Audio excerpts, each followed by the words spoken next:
Hello my friends, it's Chuck here, and if you're a friend in the UK, then you may well be sitting down with a nice cup of tea to listen to this, and just a big hi. Okay, and if you're a friend over here, then well, try having a cup of tea. It's good.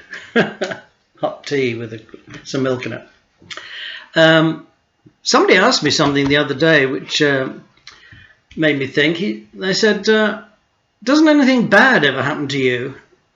I said, well, yeah, plenty of things have happened to me that I don't dwell on.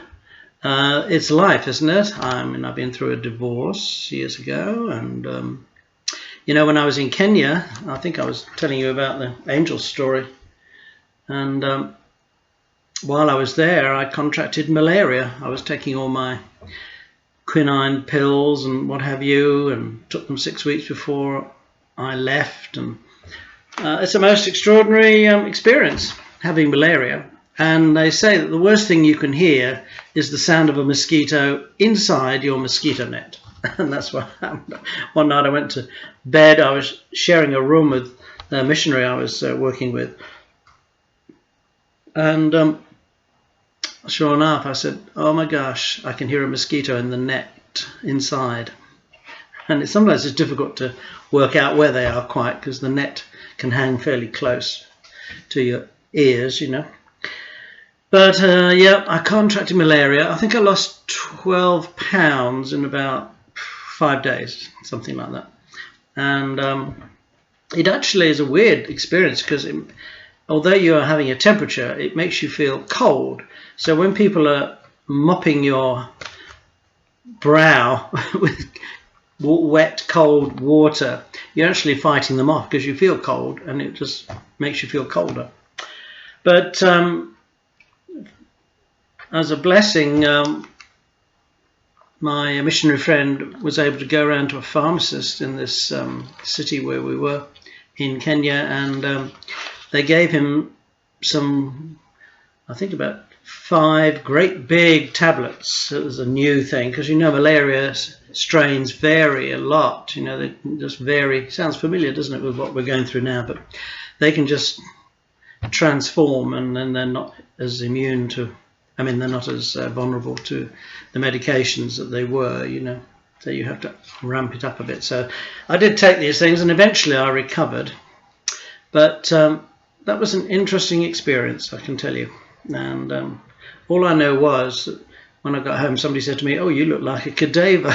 I must have lost some weight, which I have generously put on now. Yeah, things happen to us, don't they? But then they said, well, you know, it's interesting hearing about all this stuff in Africa and everything, and how you became a Christian, but when are you going to get to America? And I said, well, the week after next is the plan. I want to tell you one final story, which I think you'll like. I think most of the stories, or a lot of the stories, have to do with timing, don't they? What we see as a coincidence, or yeah, just a strange sort of serendipitous event, we come to see as Christians that it's God's providential hand at work, and we know him, and we understand a little bit more day by day how he works, although he likes to continue to keep us on our toes with our faith. And I have a friend who was praying for me. His name's Steve. He was a policeman then. And hi, Steve.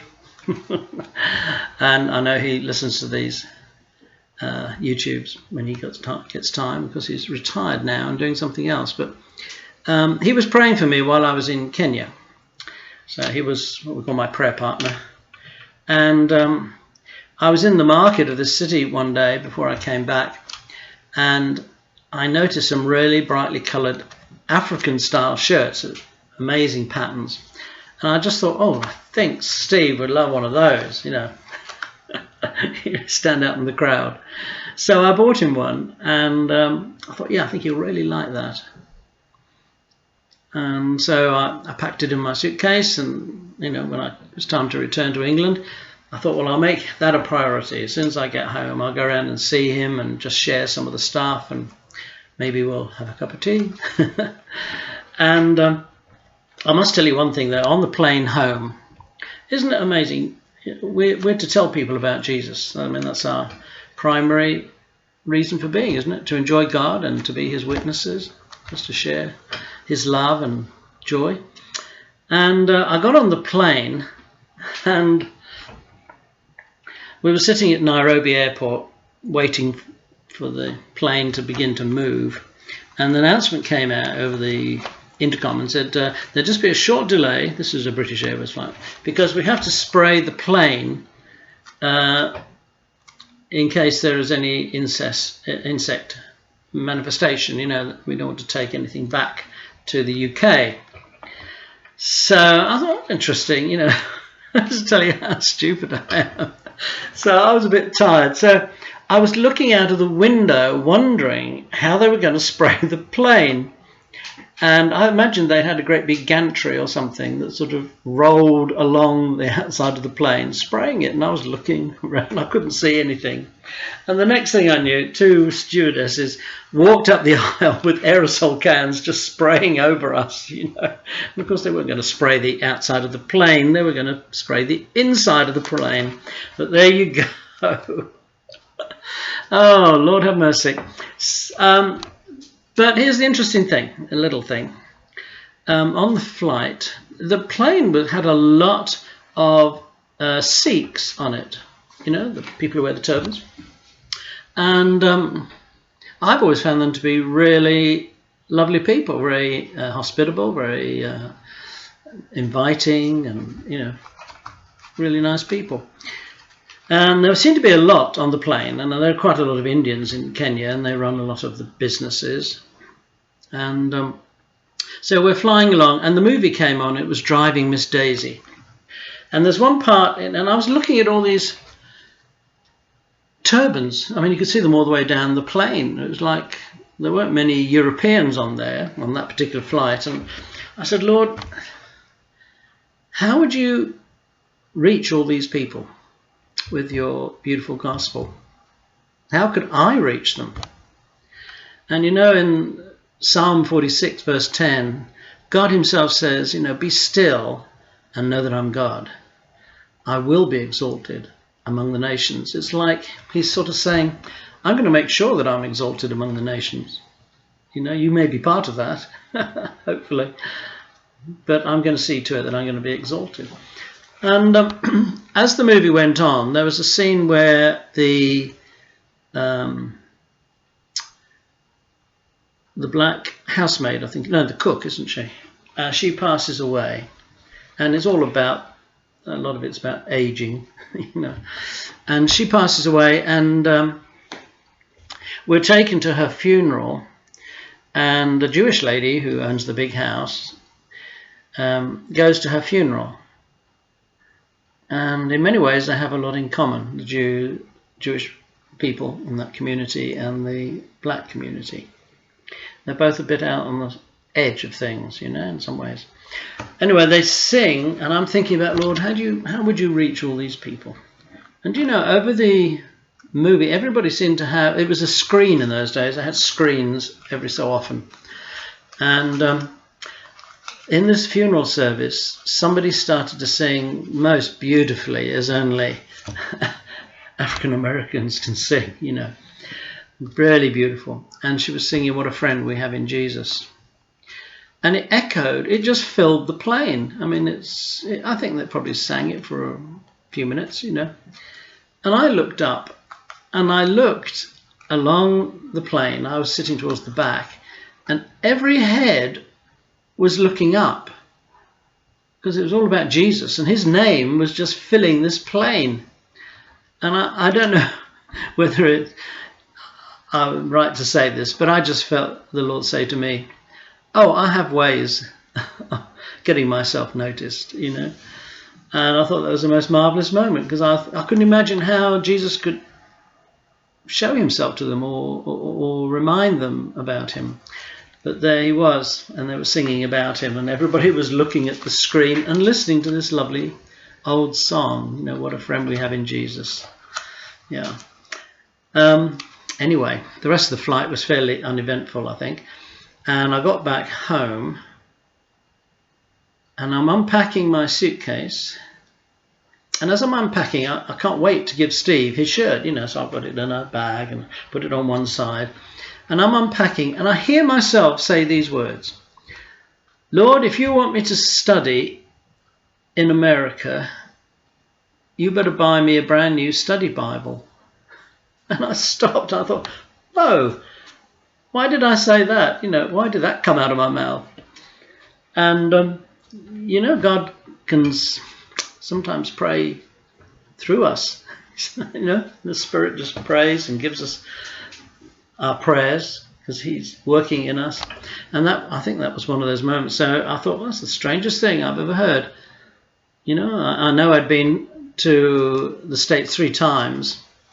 I haven't seriously thought about going there for a time, So off I go, round to where Steve lives in the town where I lived.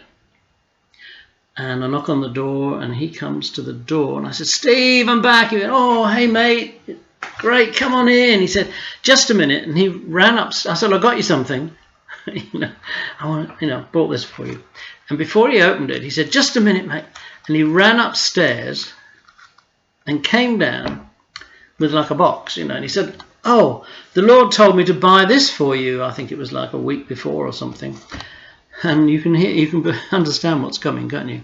I opened the box and there inside was the most beautiful leather-bound study Bible. And I hadn't had a study Bible before. I'd only had like a Bible. And I didn't know what to say. I was just amazed, and then I gave him his shirt and he was really delighted with it. I think, were you delighted with it, Steve? I think you were. You were very polite if you weren't. And we sat down and we just shared a few things, and I was telling him about, I heard myself praying this about the study Bible and studying in America and all that sort of thing, Very interesting, isn't it? Coincidence? Well, I don't think so. I mean, why would Steve suddenly think about buying me a study Bible when I've just come back from Kenya? There is no reason, is there? I could understand if he bought me a steak and kidney pudding or something, as a welcome home to England, but not a study Bible. So the thought is God at work in all these things? Is there really a God who wants to be part of our lives and get us to enjoy Him and be with Him? Just like the Bible tells us, Adam and Eve, He walked with them in the garden in the cool of the afternoon, and probably a regular thing, just talking about things and looking at creation. Yeah, and I'm here to tell you that He invites us to have that relationship with Him. And of course He knows what we're thinking. He really does. It's amazing. And sometimes He even sort of drops thoughts in our minds, so we think they're our thoughts. But they're really His thoughts. And sometimes we're in situations where people are really aggravating us and suddenly we really feel tenderness towards them, Well, that's His love. Because He pours His love into our hearts through the Holy Spirit, Scripture tells us. So, hey, what have you got to lose today? Why don't you just spend a quiet moment just talking and listening? It's more about listening, isn't it, really, than talking? But He's got so much more to tell us because He knows everything about us. He knows all the things we're going through. And I'm going to tell you next week about how my wife Deborah and I met and how the Lord sort of brought us together without a doubt, and how He told us that, He was in that relationship. And I think you maybe have some lessons, something the Lord may want to speak to you about. You just never know, do you? About waiting, seeking Him first. It's all about seeking Him first. We always want to jump in and give him our plan B and say, can you bless it? And that way you end up with all kinds of Ishmaels, don't you? The child that was born to Abraham and Hagar. It wasn't God's choice, really, was it? He promised Sarah and Abraham the son of his promise. But Sarah was barren at that point, and Abraham was getting older and older, and they sort of thought, well, we better take things into our own hands. So sometimes we do that, don't we? Why did I get malaria? I have no idea. Why did God allow me to get malaria? Steve was praying for me. Nobody else was. I'm sure they were praying for me at the church where I went to, but yeah. Some of those things we just have to put on the side, and let God explain it to us if and when he would like to, But it's good for us to experience life's difficulties as well, and he walks through them with us. And some things are really hard, aren't they? I've met people who've been some really hard things, but God has walked with them. The Lord has been with them and spoken to them, and I'll be sharing some of those things as well. So, my friends, sit back, enjoy the rest of your tea. Imagine the God who hears your thoughts, who gives you the desires of your heart. In fact, he gives us the desires, his desires, and then we want those things that he wants. And he wants us to come alongside people and share his love and just speak to them about him. And I pray that this weekend you would hear him speaking, you would see his hand at work, and that you would celebrate his presence. And if you don't know him, why don't you try talking to him? He's just a whisper away. Yeah, you may not believe in him, you may not see him, certainly you probably won't see him, but just between you and him, how that works. People are praying for you, possibly, and the Holy Spirit's just drawing you closer and closer to him. I knew a doctor friend of ours, and he didn't want anything to do with Jesus. His wife was a really strong Christian, and he would come home and throw her Bible in the trash. He was really anti. And over a period of 6 or 7 months, many people were praying for him, and he started to work as a locum doctor, I think, or some sort of doctor in the hospital. So he would be on call, but he had his own bedroom where he could rest between calls. Sometimes he wasn't called at all. And of course there was a Gideon Bible by the bed, and many was the time when Deborah and myself would wake up in the middle of the night and be praying for him. And when he finally got very saved, and he said that there were nights when he would just wake up and there was nothing else to do, but he used to just open the Gideon Bible. God was working on him, and he just started to read all the Gospels and everything. He never told anybody. But I guess the Lord knew, because he would wake us up and pray, and other people. So you just don't know how God's working, do you? So bless you all. And just listen for those whispers of God and look for those divine appointments. Okay, and I'll see you next Friday. I'm not sure this has been wonderfully exciting, has it? I hope the Lord has been speaking to you and encouraging you and making you think. But just know I love you all, and thank you so much for your comments and encouragements. God bless.